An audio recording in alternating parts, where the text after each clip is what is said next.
Have you ever thought about why is it so easy for us to buy the things that we want, but it's so hard to pay for the things that we actually need? We treat our wants like they're urgent, but our expenses like rent and credit card bills and school loans, those actually feel heavy. Hi, and welcome to Dina's Journal Podcast, Episode 3. And this is a weekly podcast where I talk about anything and everything. And today I want to talk to you about spending habits and why this happens without any shame or judgment. And by the end of this episode, I want to share with you 3 of my most useful tools where I challenge myself and turn overspending into a healthier relationship with money. Because this isn't about guilt. It's about getting your power back. If you've ever bought something and then later thought, wait, why did I just do that? Well, that's normal. You're normal. Most people aren't irresponsible with money. They're just overstimulated. We're tired and we're stressed and we're just trying to make our lives work. And spending has become one of the fastest ways that makes us feel that relief, that comfort. But we don't always shop because we need things. We shop because we're chasing that feeling, that moment of excitement. And that's not a character flaw. It's just a coping mechanism that just got normalized. So if you put emotions aside, why do our wants feel so much easier than our needs? And here's where I want to let you into a personal story. When I was growing up in my culture, and this is early 2000s, I'm really dating myself here, we weren't constantly buying the next new thing. If we wanted to do like a big shopping spree or really get our newest things and newest clothes, we would have to get in the car and travel for a few hours to get to the nearest mall. So shopping for us wasn't instant. It wasn't casual. It took some effort. And honestly, thinking back now to those moments, that lack of convenience actually protected us. Then later on, when I came into the US, everything felt so different. I could shop online and the next day the item showed up at my doorstep. It felt exciting. It felt like that little moment of relief. It felt modern. It felt like, wow, this is really easy to do. But as a student, I slowly started realizing that I was spending my money on things that didn't actually add value in my life. My house was filling up, but my peace wasn't. And that's when it clicked. What I needed, the stability, the basics, having less stress, mattered way more than what I wanted to buy in that moment. But that's the bigger question. Why do wants pull us so fast, even when needs are sitting right there? And here's the simple truth, right? Wants feel light, but our needs feel heavy. As I said, you get that excitement. They give you that little dopamine hit, but our needs are boring. They're responsibilities, they're bills that we have to pay. It's another reminder that adulthood can actually cost money. And when you're already carrying that stress, of course your brain naturally will reach for that little moment of excitement because our brains love that short-term relief. And also, we're not choosing wants, we're just being trained into wants. And I touched a little bit upon this on episode 2, if you want to check that out, about the wellness industry. We always see those limited time deals, flash sales, only 2 items left, go get it now. Those influencer videos that make something look like it will change your life, so you have to go buy it. This is why people overspend when they know they shouldn't, right? It's not just the budgeting, it's actually psychology. And I was reading this article by the US News and World Report, and it said that people have stress and baggage around money And you have to deal with the psychological side of it, not just doing the math. We don't shop because we need those things. We shop because we are chasing that excitement, that short-term excitement. And modern marketing is basically designed to turn that want into urgent, right? The same language gets used of almost sold out, just 2 items left, go get it now. Those can turn into impulsive decisions and impulsive buys. But there's another reason why this hits so hard right now. And it's not just psychology, it's not just emotional, it's your actual reality. So let's just name it. Life is very expensive. We can all relate. A lot of people are living so close to the edge. We are all in a survival mode. A federal systems report said that more than 1/4 of adults had bills they couldn't pay in full that month. Let that sink in. So if your rent, your loans, your car payments, your credit card bills, if they already feel heavy, of course your brain is going to try to reach for those small comforts. Because when the big stuff feels impossible, those small comforts are justified.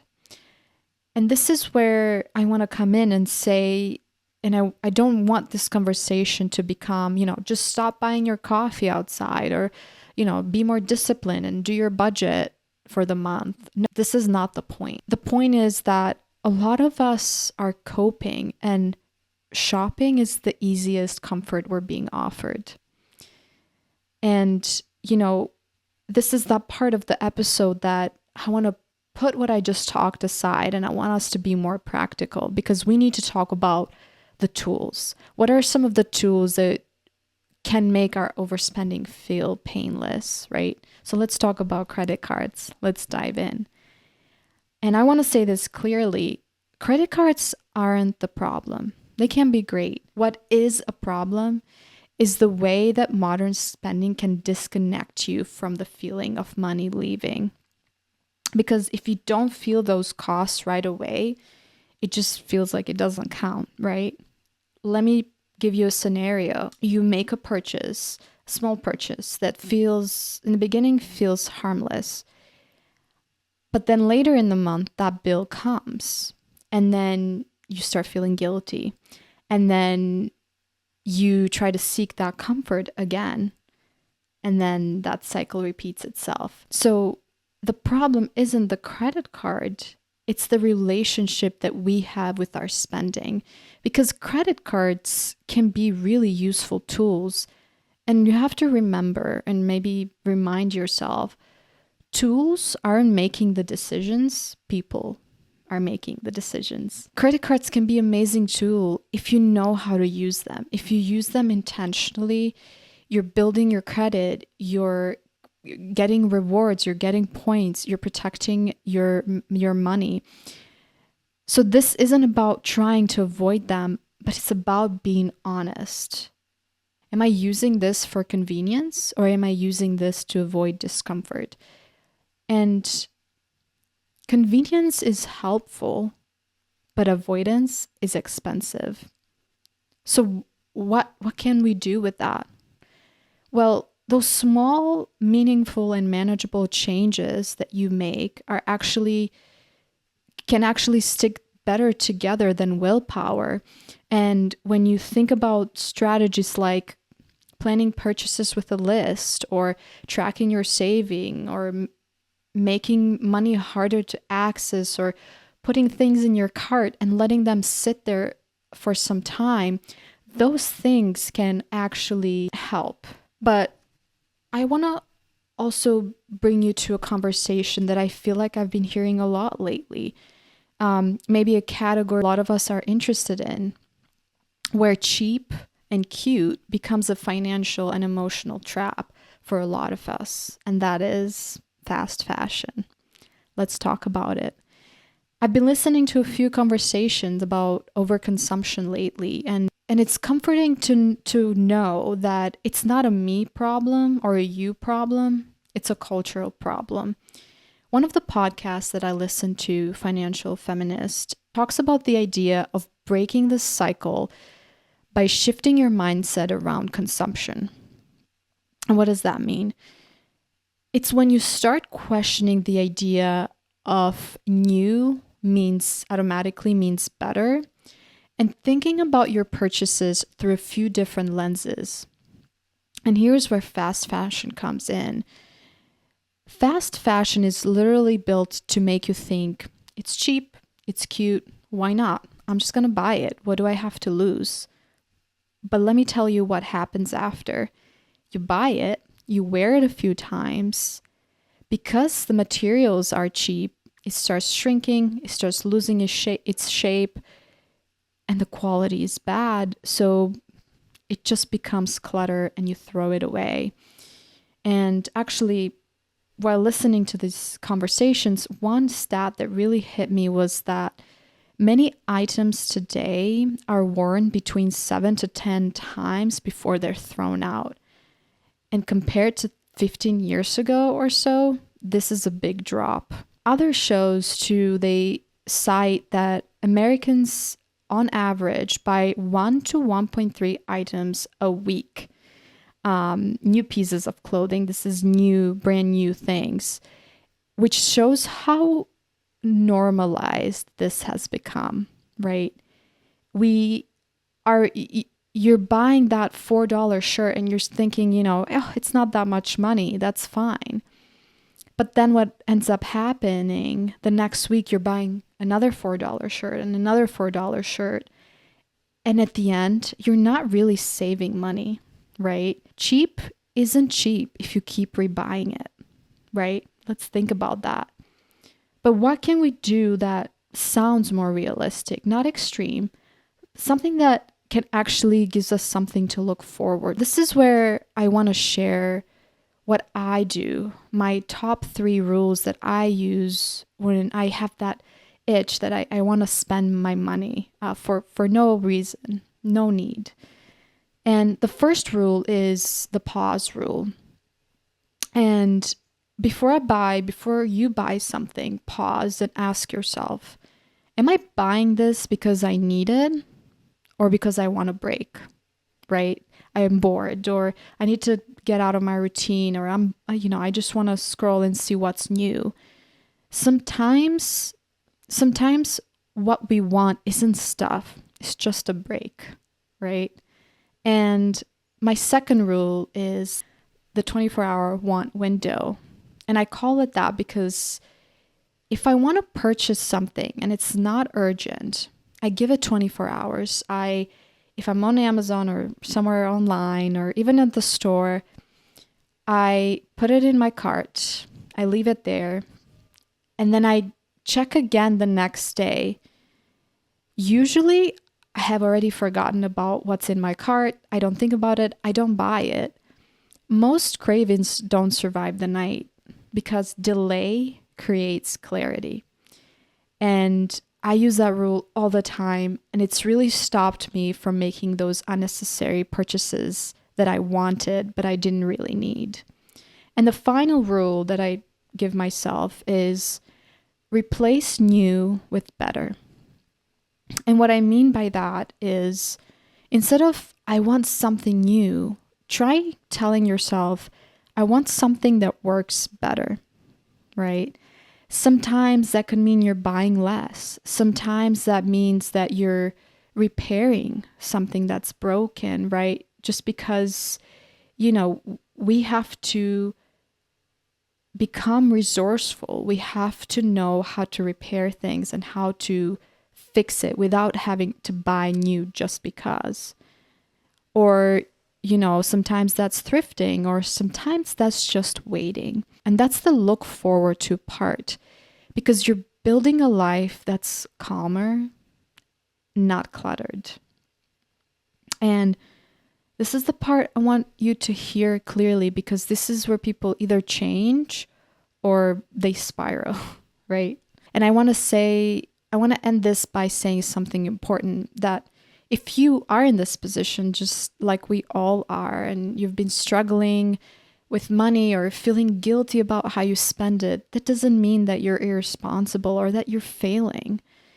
We're all trying to navigate in a world that's moving so fast, in a world that's trying to sell you everything, in a world where every part of your life is consumed by ads, and in a world that it's not giving us that space to pause and think.